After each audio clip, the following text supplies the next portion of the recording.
Today we sit down with the beautiful Ash, who was actually the makeup artist at my wedding. And that's how our paths crossed. My mum actually found her on Instagram, reached out, and she did my makeup on one of my most special days. Ash is the ultimate boss mum. She'd probably kill me for saying that, but she wears many hats. She's one of Australia's most sought after makeup artists. She's a content creator, a freelance television producer, and an influential beauty blogger. She's also mama to beautiful Harry, who is her heart warrior boy. After suffering an early miscarriage, Ash fell pregnant with her beautiful Harry, and her journey to motherhood has been a little bit different to most. So let's jump into it and share a little bit of Ash's story. Alrighty, this is pretty exciting. Yeah. We have a whole new setup. Ash is from the production world, so this is probably all very familiar. This is little Harry. Is he in the shot? You say hi. This is Harry. So we've done your introduction, so we know a little bit about you, but let's go right back to before you were a mama, to your first pregnancy, which you ended up losing. Yes. Tell us about that. So, like most people, got married, got to a point we thought, let's start trying for a baby. We'll just see how it goes. We weren't in any rush. We were really lucky to fall pregnant really quickly, which was super lucky. And then I had a miscarriage at 8 weeks. A similar time to when I did. I actually remember the first time I opened up to anyone about my miscarriage was with you when you were doing my makeup for an event, and you just were speaking about yours so openly and beautifully, and I was like, oh my gosh, I actually had one as well. And it was you being so comfortable talking about your experience that I felt comfortable. So it's still such a taboo topic. Yeah, it shouldn't be. And it totally shouldn't be, because it obviously it's a completely heartbreaking thing for anybody to go through, and anyone who has been through it understands, but it is so common, and it's something that women don't talk about, and obviously it's very personal, so if you've had one and you don't want to talk about it, you don't have to.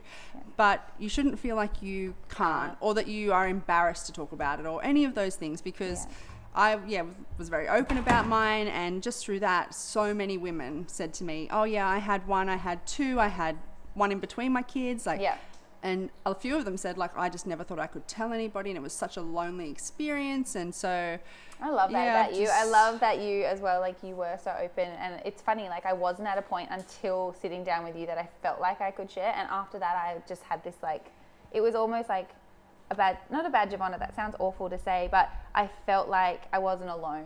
It was something that I could talk about. There was people out there, and the more I talked about it, the more, like you said, the stories came out. It's my such sister, a lonely my mum, time. I had two. It's a really lonely time. And I felt like it when that happened. I was like, why me? Why has this happened to me? This isn't fair, and I felt sorry for myself for a little while.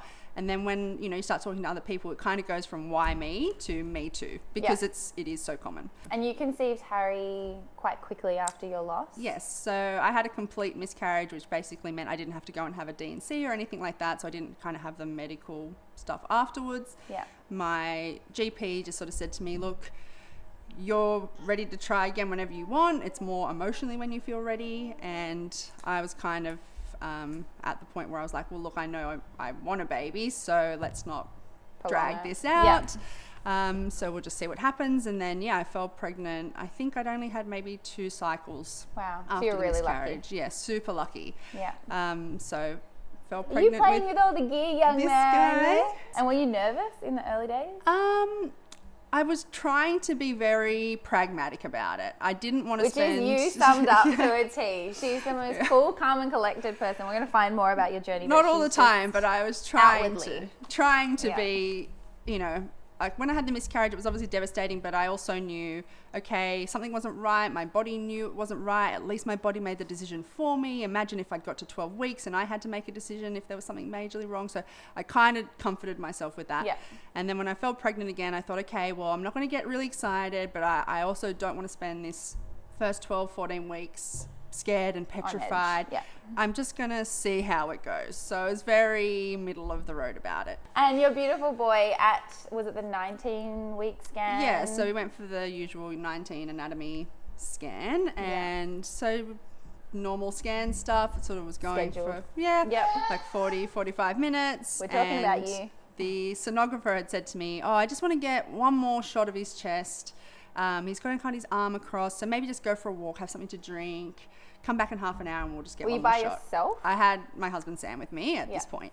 But I said to him, stupidly in hindsight, he was running late for a meeting at work, and I just said, look, you just go. Everything's fine. She just wants to get one more shot. Like, she was so amazing, this sonographer, Rachel, I will never forget her. And then I came back from that half an hour later, and she sort of said to me, oh, actually, can you come down the hall here? We found something with the baby's heart. I've got a doctor on the phone. He's going to explain to you. Did your heart sink? Yeah. So immediately it's like this weird, everything slows down and speeds up at the same time. You just want them to tell you, right? Yeah. So I was kind of like, okay. And then in my head, I'm thinking, okay, you have to keep it together, because you are now going to need to explain to Sam, my husband, what this is. So if I just black out and completely like lose my mind, I'm not going to be able to articulate.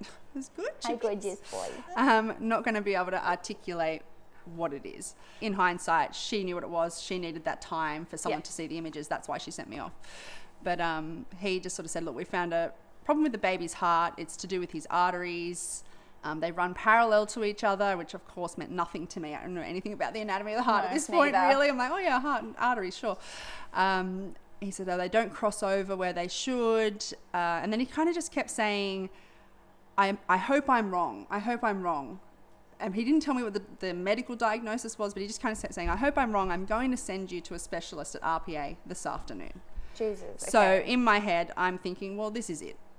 He's saying he hopes he's wrong. He's probably not wrong. Yeah. And they're sending me to RPA Same day this appointment. afternoon. Yeah, so wow. This is super serious, and I can't believe this is happening, and this is obviously bad news. I actually went into the office, so I was still working. So I was like, okay, I need to go into the office. I need to sort out some stuff for work, because I don't know what's going to happen if I... These are the amazing mums, right? You get given like the scariest news of your life, and you just got to get your shit done. But you just go into like a different... It's such a bizarre thing, you know, bizarre. like you just go into a different mode. So I was like, all right, I'm going to go to work. I'm going to sort out these couple of things, because if I go to RPA and it's terrible news and I'm out of action for however long, I don't know what's going to happen. At least I know that's done. Yeah. So I went into the office, sorted that out. Tissue boxes. Picked my husband up from work and made it to our appointment time at RPA. And pretty much as soon as we got there, we had the fetal scan, and the cardiologist basically said, yep, he has something called transposition of the great arteries and a ventricular septal defects. 2 major arteries. If you kind of picture it, I'll try and explain this, easily. Hello, gorgeous. Thank you. If you picture your arteries and your heart system as like an infinity loop. So blood without oxygen comes in, goes into your lungs, gets oxygen, comes back into the heart, goes back into your body. So it's like a kind of infinity sign. Harry's arteries essentially were in the wrong spot. So they were on their own separate circuits. So while I was pregnant, not an issue, because he's on my blood supply. But as soon as he was born and would start breathing, the blood without oxygen would be going back into the body, and the blood with oxygen is going back into the lungs. So he's not getting any oxygenated blood into his body. And what were the doctors saying to you? So like you're at 20 weeks or however far along. What were they preparing you? Were they giving you information? Well, she was really good. She just sort of said, look, she drew me a diagram. She said, this is it. And then the ventricular septal defect is basically a hole in the heart. I cut you off. Yeah. Sorry. No, I'm that's getting fine. ahead of myself. I mean, that one, the VSD is minor compared to the TGA. So in his case, the hole actually worked better for him because it allowed some mixing of the blood. Right. But anyway, that's all starting to get me technical. No, it's good to know, because even when you got here, I said, what is the technical term and what is it? Because I always understood, you always put it in like layman terms to me, that they were just round the wrong way. Plumbing job, basically. Yeah. The pipes were in the wrong spot. But a big job. Yeah, obviously major problem. job. Like 30 years ago, they wouldn't have been able to fix it. So we're so lucky that medicine technology has come so far that essentially the specialist said to me, look, TGA is not a genetic thing. It's just kind of unlucky. The way she explained it to me was like, the heart's a very complex organ. It's like baking a cake. There might be 80 steps in the cake, but one step's gone wrong. Yeah. And she said, look, it has a very high success rate to be fixed. It's like a 95% success rate with the arterial switch surgery. It's a major operation at birth, but... So you knew he'd be born and into surgery? Yes. But she said, look, it shouldn't affect his life. The outcome for children with TGA these days is very good, and he should have, all going well, he should have a healthy, happy, normal life. Yeah. But then she said, but... Just finding over just finding things. She said, I think you should have an amnio. amniocentesis, Right. where That's they the put big- the needle in Oh. and take the amniotic fluid out, and then they test all the chromosomes. Right. And she said, look, it's not because his heart condition is Because he came back typically from the linked. NIPT clear of genetic, Yeah. right? Yeah, well, like low risk or whatever Yeah. they say. I researched it online, Dr. Google, the night before. You didn't watch videos, did you? I didn't watch any videos. Okay, good. But they're all like, oh, they'll put some numbing cream on your belly. Like, you have to be fully awake and everything while they do it. And then they sort of do an ultrasound at the same time, so they make sure the needle doesn't obviously hit the baby. So I was like, oh, they'll put some numbing cream on and then they'll just do it. No numbing cream. That didn't happen. So that was a surprise. Oh my gosh, were you like, where's the cream? Yeah, that was like just like disinfected my belly, got the needle out, and I just wasn't watching that. I was watching the screen with him. Sam and watching? so yeah. Oh well, I don't know which What he was Sam doing. watched, He was but there. He was there. I think we're watching the screen, and so seeing the needle go in towards your baby is like scary. But it actually wasn't too bad. Yeah. And then it was just a nervous couple of days wait after that to see whether I would miscarry, because that was a risk. Waiting for those results, I think, was actually one of the hardest parts of the whole process, because I thought, if they come back and they say that he has some crazy genetic condition and he, who knows what it could be, like, how can I make that decision? Like, I won't cope. Like, at least this heart thing, we can have a plan. We know what's going to happen. But if it's something else... I feel like you're a very methodical person in yourself. Yeah. To know that there's this going to be done, you had that time to get your head around it as much as you can get your head around it. If there was something else, like, I just kept saying to Sam, like, I just won't cope. If they come back and they say, this is wrong, this is wrong, this is wrong, like, how can I say that far into my pregnancy, let's not do this? But then how can I bring a child into the world who may never function, So thankfully they came back, they were all clear, he's totally fine. They induced me at 39 weeks just because that was always part of the plan. They wanted everybody kind of there ready to go, and everyone on standby. So... And in the room, were there more people? How many people were there? Yeah, so I had, even though I was in a public hospital, I still have my private obstetrician because of the situation. And so I had, midwife, obstetrician, and then we had a neonatal team. I think there was 4 or 5 people from memory that kind of, as I was getting ready to deliver, were basically in the corner of the room with a big spaceship looking thing, ready to take him. Because originally they'd said, like, as soon as he's born, like, you won't get to hold him, nothing, like, he has to So you were prepared for that? Yeah. But it didn't happen that way, did it? No, so we were lucky. Like, when he was born, my obstetrician sort of said, take him, and I did get to hold him for, I don't know how long, not long, 10, 20 seconds, but better than nothing, which I thought I was going to get.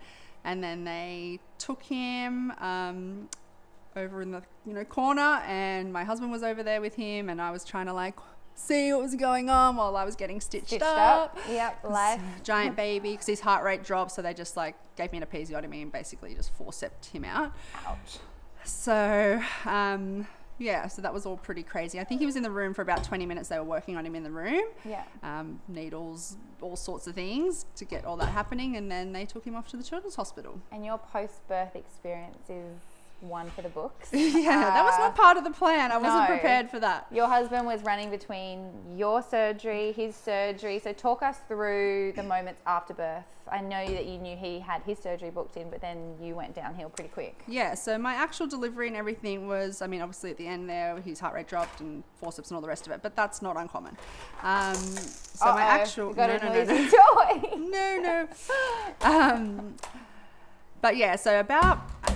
not that long after the birth, I was like sitting up and I obviously felt a bit sore and whatever, but I just had a giant baby and first time mom, like, I don't know, I think that's normal, but then I started to get a lot of pain and like quite a bit of bleeding, but I honestly at no point did I think that wasn't normal. I just thought, really know, like, what's normal? Like, you just had a baby, you just, you know you're going to bleed. Of course there's going to be blood, like, I don't know. Anyway, so they put me in the shower and I was kind of like shaking in the shower. I'd like sit down. I couldn't like stand up. And that was when I started to not get into a good place. Yeah. My sister was with me at that time. Sam was with the baby at the children's hospital. And she recalls that time as being like, oh, I didn't think it was normal because you were bleeding a lot in the shower. And the midwife was like, I'm going to start weighing the blood. Yeah, so crazy. Yeah, I was just in a different planet though. Like I wasn't connecting thoughts together like you would as a normal person. Yeah. So I was just in an extreme amount of pain. They were giving me endone to try and sort the pain out, but that wasn't helping. And Anyway, they ended up taking me up to maternity. They hooked me back up to the Syntocin that they used to induce me with. So I was having major contractions and then major bleeds. And this went on for hours. So I delivered him at 5:30, and then at about 3 in the morning. So Sam was back with me at this point because my family decided to, even though I was saying, no, leave him with the baby, when I could speak earlier in the night, they were like, no, this is not good. He needs to come back here. Like, it was like a crazy movie. And you were in a blur. Yeah, like I wasn't thinking I'm dying. Yeah. Like that wasn't, you're not that conscious of what's happening. But the only thing I remember being able to kind of get out, I said, I don't know how much more of this I can take. So yeah, I had the postpartum hemorrhage, and then the next morning, while Sam was at the Children's Hospital signing all of Harry's paperwork for his open heart surgery that was scheduled for the next morning, oh my God, I can't even. All these doctors just turned up at my bed and basically said, we have to take you to surgery. It needs to happen now. Sign this form. We might need to take out your uterus, your ovaries, like whatever we need to do, you need to just sign this waiver. I was pretty off my face, but I signed it, obviously. Like, they've got to do what they've got to do. Right? Yeah. And then it was like the movies. They literally just ran my bed down into a theatre, and you were in. Yeah. And then afterwards, they sort of just said, like, we went in, we like had a look, cleaned things out, whatever, but we don't know why you had the hemorrhage. So I didn't really get any answers, but they gave me 2 blood transfusions. And are you good to go with baby's neck? Like, is everything fine? Yeah. They're like, my obstetrician just basically said to me, like, it was just unlucky.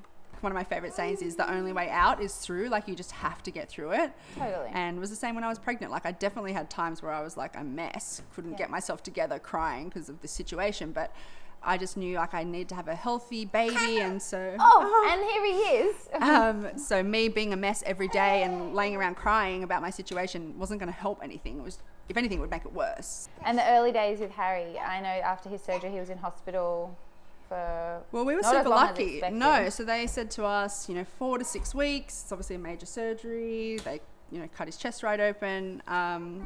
But we were home day 9, which was not expected. Wow. I mean, I only got discharged after 7 days from my surgery. So I only had 4 days in the ward with him, and then we were home. And when you took him home, was he a fragile? What was that like? Yeah, it was crazy. Like I mean, I think any new mum can probably understand the feeling of leaving hospital with your baby. You kind of think, they're just letting me walk out with this thing. Like, I don't know what I'm doing.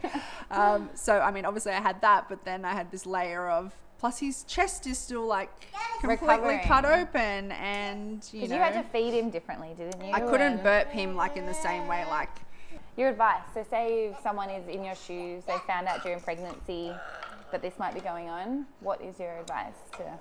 Look, I think, obviously educating yourself as much as you can about the condition, but also trying not to freak yourself out about it, because you're not going to be able to help yourself but to Google and to do all those things try and find stories and try and find somebody in that situation. And when you read all the medical stuff around a lot of conditions, the list of things that could happen is a mile long. Like, even with his condition, he could be, really slow with milestones. He could... Well, that hasn't happened. Definitely hasn't happened. All these things that they told me, the medicals... Yeah, they have to prepare you for these things, which I completely understand, but I lost so much sleep over things that have not eventuated at all. And this kind of leads into our last question. You, aside from being a mum, you are an influential beauty blogger.